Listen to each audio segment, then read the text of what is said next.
Glorious just released their new wireless gaming mice in the Model O3 and the Model D3. Now y'all know I'm not going to sit here and waste your time with back of the box specs, but if you're interested in it, go ahead and pause and look at it right here. But the one thing I want you to focus on is this right here. Battery life per battery pack. I'm gonna bore you with the nitty-gritty details. But first, let's go and take a look at what we get inside our box. And by the way, timestamps will be down below so you can jump around as you please. But of course, you're gonna get your mouse, whether that be the Model O or the Model D, and these mice do come in black and white. I only have the black versions to take a look at here today, but you also get your detachable USB A to C cable, your dongle, this little station, and 2 swappable batteries. So before we dive into any of the other nitty gritty stuff, I have to talk about this. Like, I'm sure this is what you guys are curious about, and this is definitely the most exciting thing about this product release here. So number one, you have this little station here, and this is where your dongle actually plugs into on the back right there. So you can see it says dongle and then PC. So you can run your cable from here into your PC. You're gonna put your wireless dongle into there. So pretty much what this is like a control hub. Let me go on and get a cable, and I'm gonna plug it in right here, and you'll see it actually fire up. So you have mouse, your base as far as battery, and what's that stating is your battery here. When you plug it into the base, you're gonna see it's gonna let me know the battery status. It's yellow. And then when I take the battery and put it into the bottom of the mouse here, it's gonna let me know that battery level right there. Well, I have to turn on the mouse first.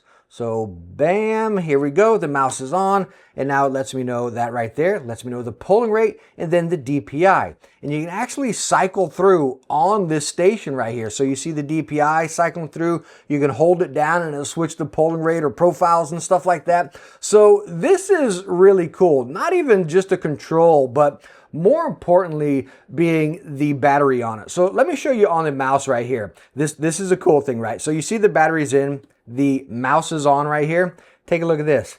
I'm gonna pop the battery out. The mouse is still going to operate. You see it powered on, but it's flashing like that. So I can take this battery while the mouse is still active and running.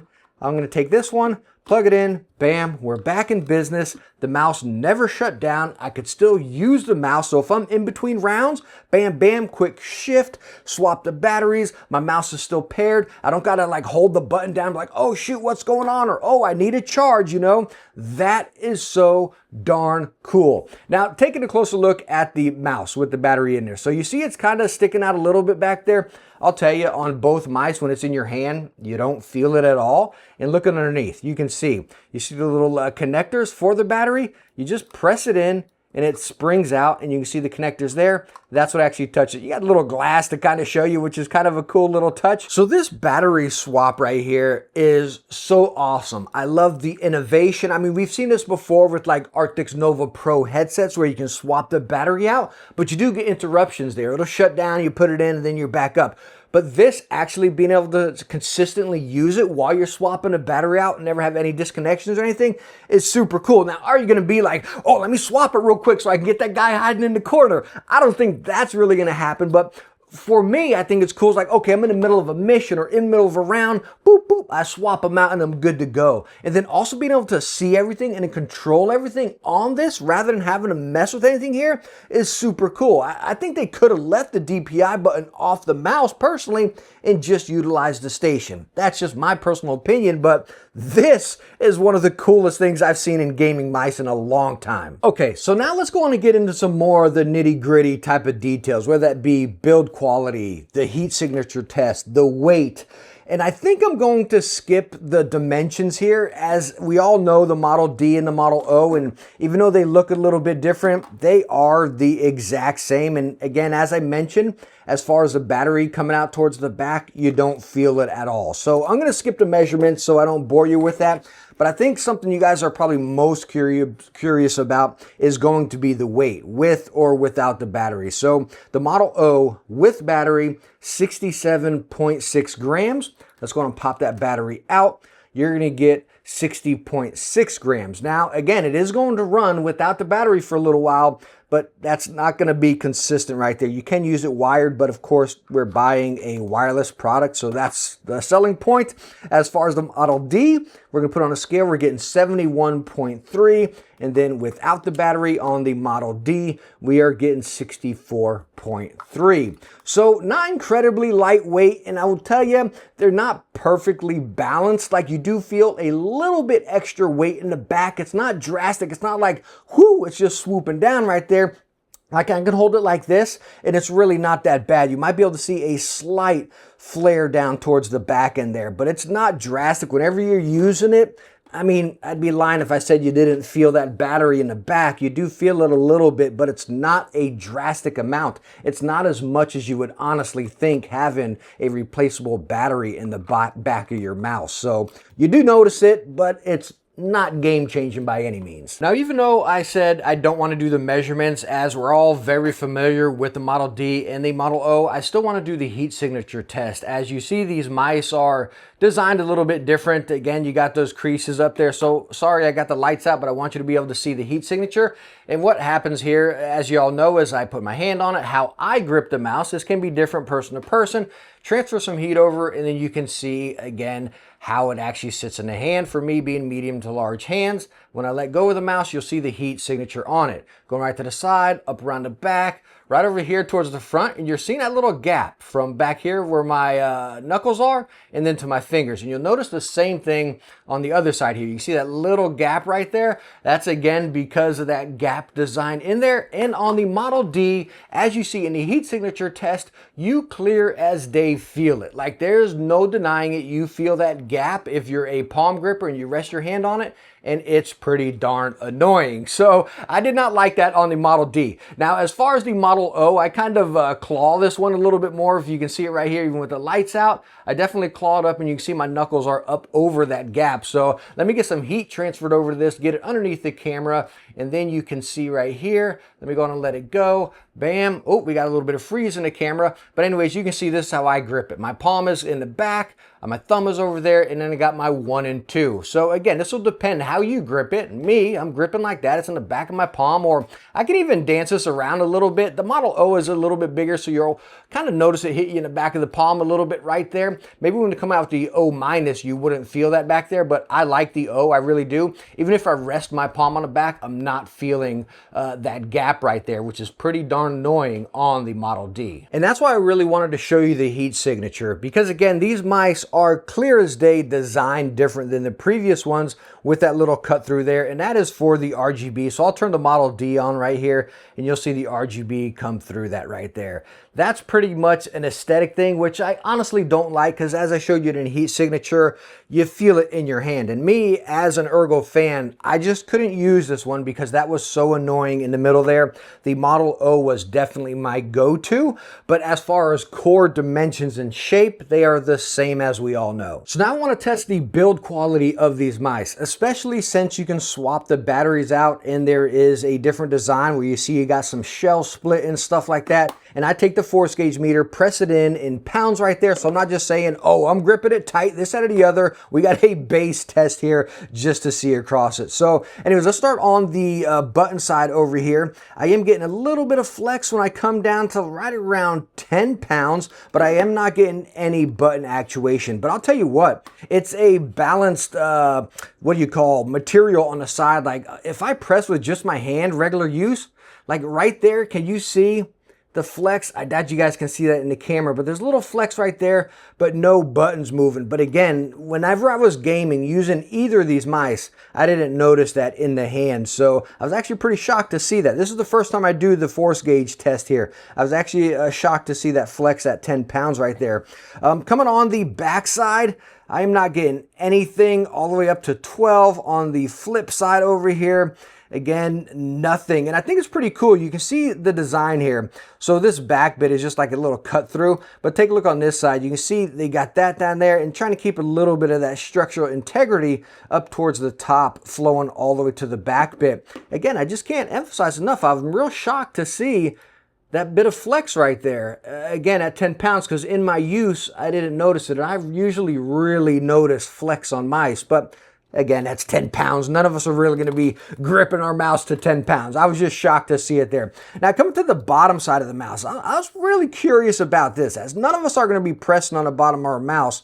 But since we got a battery swap back there, of course you got the traditional flex. It's pretty strong, actually going up to 7 pounds.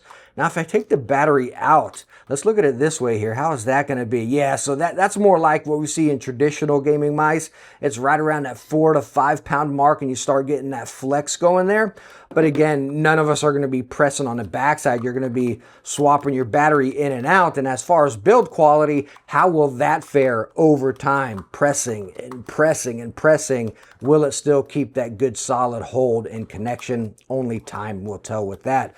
I want to check the Model O here as well as far as the side, because again, oh wow, yo, this one is, okay, this one's solid. Let's go on up to 14. I'm still not getting anything. Like, this mouse is about to fly out of my hands. I'm pressing it so hard. Same over here on this side. So that's pretty interesting. Like, this Model O is rock solid. I'm not sure. Like, obviously we got a different shape build here, but whatever, like, this thing feels like a stinking tank. Now, as far as the buttons on these mice, they actually differ a little bit from each of them here. Not really your switches 1 and 2, but more importantly, your side buttons. And if you look at the side buttons on the Model O, I honestly like them. I mean, they protrude out of the mouse a decent amount, so whenever you're like swiping up with your hand, they kind of rest right there. You got a decent gap in there, nothing too big. I kind of wish it was a little bit more, but again, I can always decipher which one I'm using here. Coming over to the Model D, they're a little bit more, I don't want to say they're into the mouse because they do stick out clear as day, as you can see, but they kind of flow with the shape. I don't know, on my bigger mice, I like to really decipher those buttons. I kind of wish they were bigger, like over here on the Model O. But as far as your 1 and 2, you can see there's not really too much play. You go back and forth here. That is a click right there, and you do have a little bit of give, but nothing noticeable in game. Scroll wheel is really nice. Maybe a little bit higher than I would prefer because I like just rolling over. This is almost like that speed bump type style, but it is plastic. Then you got the rubber grip up top, and you do have that DPI button. That's one thing I wish they would have removed from it because, again, you have it on this. I don't know. That's just personal preference. I just like that smooth mouse going all the way across there. Number one, without the gap, but then again, without the DPI button. But as far as the button placement on these mice, they're both in a great position right there where you're going to need them. Same over here on the Model O. I honestly do like the buttons on the Model O a bit better. By the way, the power button is one of those buttons you got to hold down. It's not just like a press and it fires on. I honestly like a switch. Maybe I'm old school, but I hate having to sit here and make sure I'm holding the button for the right amount of time, because if you hold this down too long, it goes into Bluetooth mode. So again, you kind of got to make sure you hold it down for that 3 seconds, you know. But anyways, what I want to do now is give you a quick listen to the buttons on this mouse. So let me go and get my microphone here, set it up there.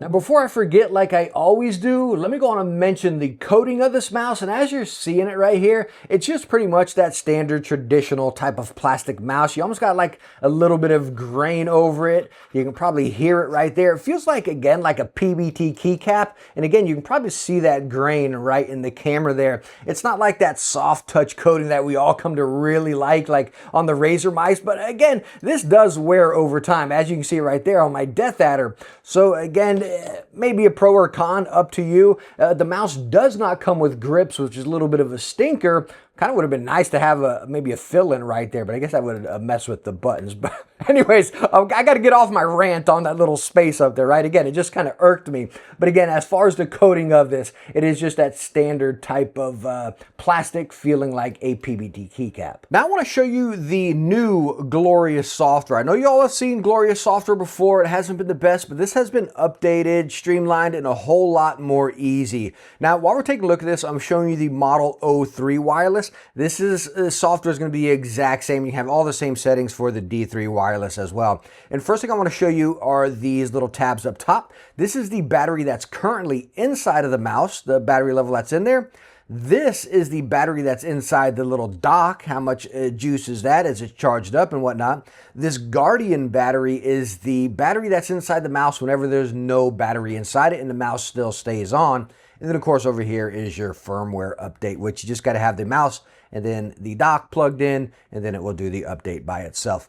Over here, you have profiles. Coming over to the performance tab, you have your DPI adjustments here, which again can be adjusted on the mouse or the station. And then the increments are increments of 50 as far as your DPI adjustments. Coming over here to general performance, you have polling rate, motion sync, liftoff distance, debounce time, and power saving. Now, as far as polling rate and wired, it only goes up to 1,000, and then wireless, it goes up to 8,000. Kind of weird. I figured like wireless would be high as well. I don't understand the tech inside or why it's doing that, but whatever. We're all going to use this wireless mouse in wireless mode, right? So who really cares? It's just kind of shocked me a little bit. Now, one thing I really like, and a lot of companies do this now, but not all of them, but I love how they give you the information and the detail on what each thing does. Not everyone's going to know what motion sync is, right? A lot of people obviously lift off distance, but debounce time, right? Kind of giving you explanation of which each setting does. I wish every company did this just to help people out and understand what you are actually activating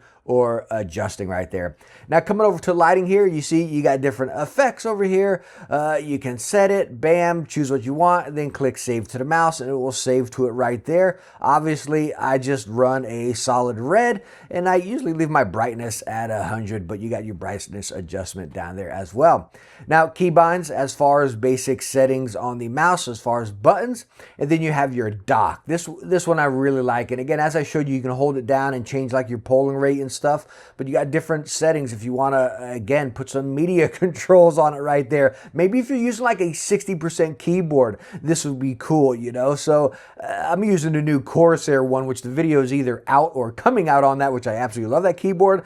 But anyways, it's just cool that this station gives you so many different adjustable options just within a mouse. Like, the battery is super cool, but then the station is just as cool on top of it. I just love it. You know what I mean? So I think Glorious did a great job with the software here. And again, you can update the software over here, but I think they did a great job with the software. It's very easy to use. It gives you the information on everything, even the RGB right over here. You know what I mean? So again, good job with the software, Glorious. But as far as raw performance, me running at 4,000 polling rate, using it wireless with wireless headsets, trying multiple different products right on the same desk, playing multiple styles of games, it was perfectly fine. I never once experienced a hiccup, a delay. That's with me swapping batteries out and kind of just trying that feature while using the mouse. Again, they performed perfectly fine. That's again across both of the mice right here. Now these new mice from Glorious are going to come in at $160, which is kind of the norm. As crazy it is, that's the norm in mice these days, you know.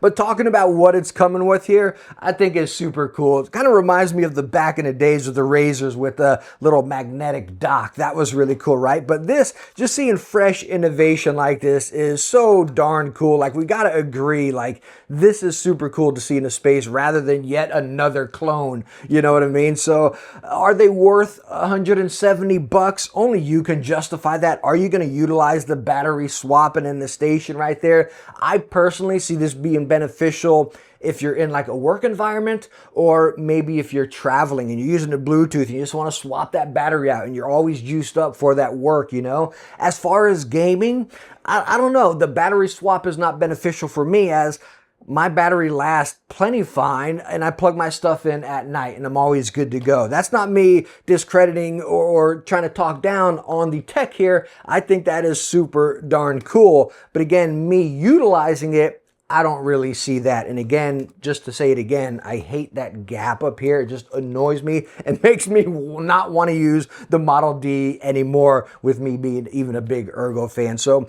that's my conclusion. Let me know what you guys think down in the comments. Do you think these mice are definitely a pickup at $170, or are they just, again, maybe for that certain situation? By the way, they're also going to be coming out in a wired version for $70, which I have not tested. But again, the excitement here is the wireless bit and the battery swap, right? So again, let me know down in the comments what you think. And again, thank you so much for coming by for this video. I hope it was helpful for you and I hope you enjoyed it. If you did, please hit that thumbs up, consider subscribing, and I hope to catch you in the next one. Bye now.